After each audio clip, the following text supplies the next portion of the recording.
President Uhuru Kenyatta has 14 days to appoint 6 judges whom he had rejected or have his role in the process rendered redundant. This is according to a ruling by the High Court, which says the Chief Justice will have authority to swear in the judges should the President fail to. In response to this momentous judgment, the Office of the President has rejected the allusion that the President's role in the process is merely perfunctory and vowed to appeal the decision. NTV's Olive Burrows has those details. They may have won the battle, but the Office of the President is resolute that the war is far from over. On Thursday, a 3-judge bench of the High Court instructed President Uhuru Kenyatta to appoint Judges Joel Ngugi, George Odunga, Weldon Korir and Agri Muchelule to the Court of Appeal. They also required that he appoint High Court Registrar Judith Omange and Chief Magistrate Evans Makori to the Environment and Land Court as recommended by the Judicial Service Commission 2 years and 2 months ago. An order of mandamus is hereby issued directing the first respondent to appointing the remaining 6 nominees as judges to their respective courts within the next 14 days. And should the President fail to make the appointments in disregard of court orders, as is done in the past, the court gave the Chief Justice and the Judicial Service Commission permission to see to the swearing of the judges. Such appointment ought to be made within 14 days upon receipt of the names. The names in question were delivered in 2019, and the delay has become unreasonable. Upon the lapse of the 14 days in A above, without the first respondent having made the appointments, it shall be presumed that his power to make them has expired. Further, the Office of the President and that of the Attorney General was slapped with the cost of the suit initiated by the Katiba Institute. The Constitution commands the first respondent to make the appointments upon receiving the names, and as repeatedly said here above, there is no discretion on his part to tinker with the list of names. The 6 judges in question were part of a list of 41 that were recommended for appointment on the 22nd of August 2019. Despite the Judicial Service Commission securing orders for their appointment, President Kenyatta declined to make the appointments en masse after calling into question the integrity of some on the list. But following the retirement of David Maraga as Chief Justice and assumption of office by Martha Koome, President Kenyatta went ahead and appointed 34 of those on the list, leaving out 6. A month later, detectives raided the offices of 2 High Court judges on suspicion of receiving bribes. One of the judges had been recommended for promotion to the Superior Court and previously served on the nominating authority, the Judicial Service Commission. Justice Agri Muchelule, however, framed the events as an assault on the independence of the judiciary. Independence of the judiciary? Yes. Not for the faint-hearted. No. It must be. It's not for the faint-hearted. It is not. And we are going to fight this one we are not going to take it to the bitter end. The Office of the President and that of the Attorney General made the same promise at the end of Thursday's proceedings, when they declared that they would be appealing the High Court decision. I, Laibuta Kibaya Imana. Olive Burrows, NTV. Well, what does all this really mean? Joining me now for more insight on the issue is constitutional lawyer Charles Kanjama. Good to have you with us, Charles. And it has been said now, the High Court has ruled that if the President fails to appoint these judges within 14 days, then the Chief Justice will have the authority to swear them in. I mean, this is a major ruling. What does the Constitution say? Article 166 of the Constitution, Smirti, says that the President shall appoint the judges. So the Constitution doesn't contemplate a situation in which either the Chief Justice or the Judicial Service Commission does the appointment. So what the judges were considering was what happens if the President fails to appoint judges.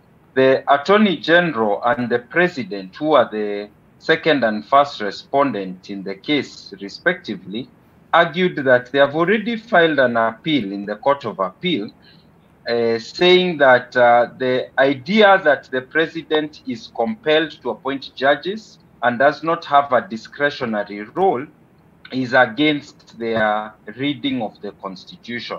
Right. The petitioners in this case said that this issue has already been determined in a previous High Court case, and so the president has defaulted. He has failed to comply with the Constitution.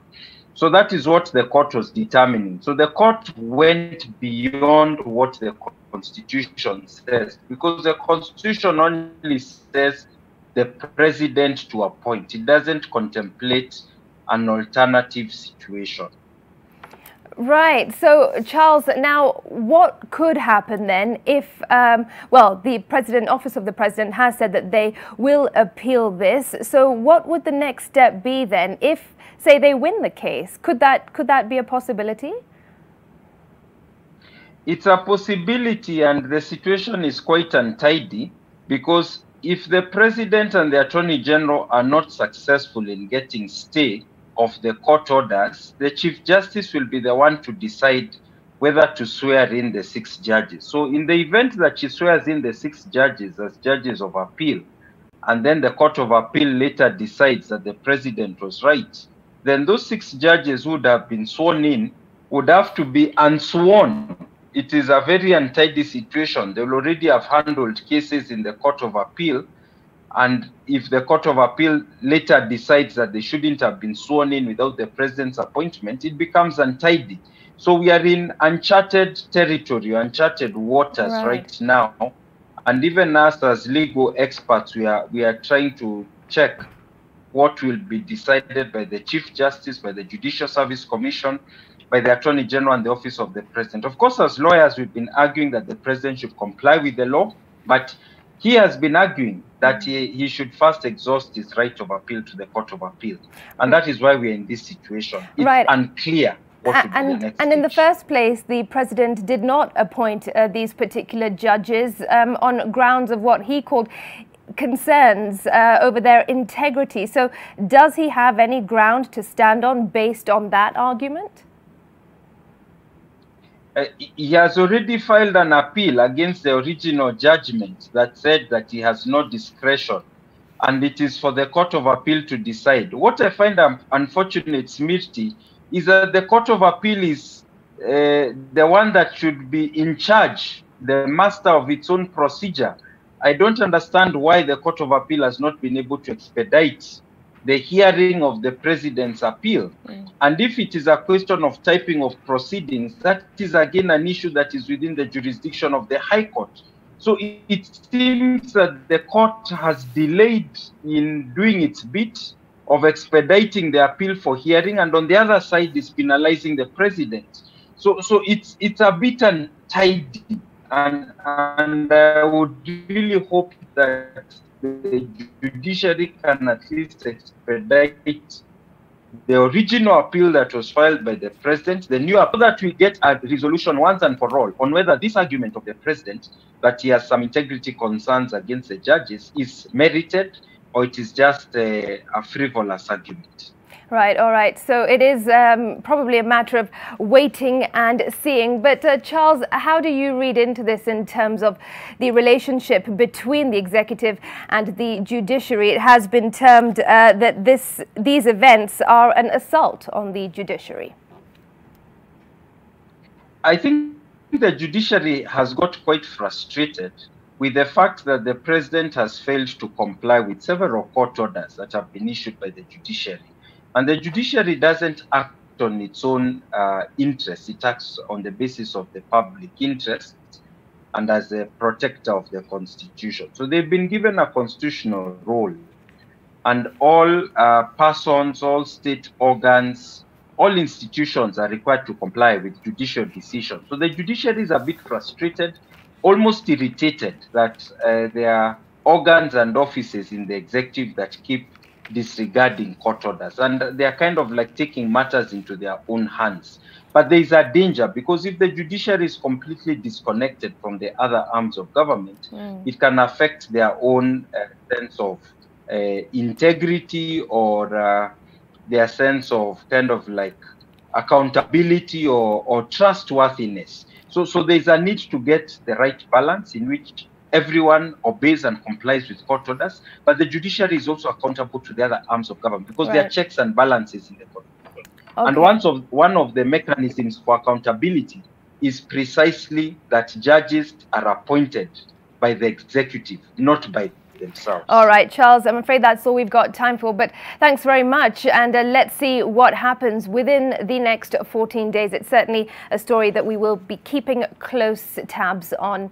Charles Kanjama there, a constitutional lawyer, delving deeper into that issue about President Uhuru Kenyatta having 14 days to swear in those or appoint those 6 judges that he failed